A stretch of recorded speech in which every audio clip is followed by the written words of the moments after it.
আসসালামু আলাইকুম। Hello everyone, মমিস কিচেনে সবাইকে ওয়েলকাম জানাচ্ছি। আজকে ভিডিওতে শেয়ার করব বাদামের পাটালি রেসিপি। আশা করি আজকের ভিডিওটি ভালো লাগবে। ভিডিওটি দেখার শুরুতে একটি লাইক দিয়ে দিন, আর যারা এখন আমার চ্যানেলটি সাবস্ক্রাইব করেননি প্লিজ সাবস্ক্রাইব করে দিন। তার জন্য প্রথমেই নিয়ে নিয়েছি বাদাম।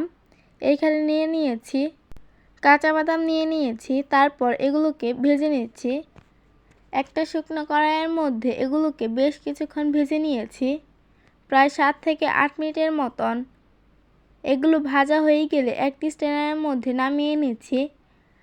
আর হাত দিয়ে এরকম করলেই কিন্তু খোসাগুলো উঠে আসছে।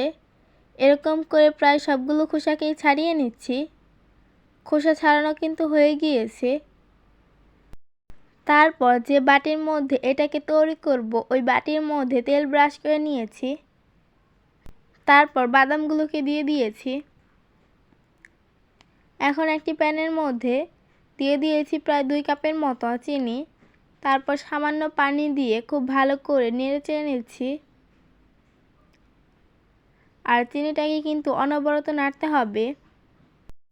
আর যারা এখনও ভিডিওটিতে একটি লাইক দেননি একটি লাইক দিয়ে দিবেন। আর যারা চ্যানেলটি সাবস্ক্রাইব করেন প্লিজ সাবস্ক্রাইব করে দিবেন। আর এটাকে প্রায় 4 থেকে 5 মিনিটের মতো রান্না করে নিয়েছি।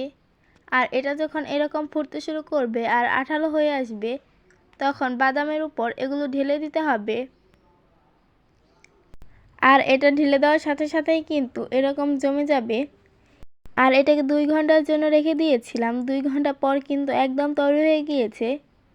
আজকের ভিডিওটি এ পর্যন্তই। আল্লাহ হাফেজ।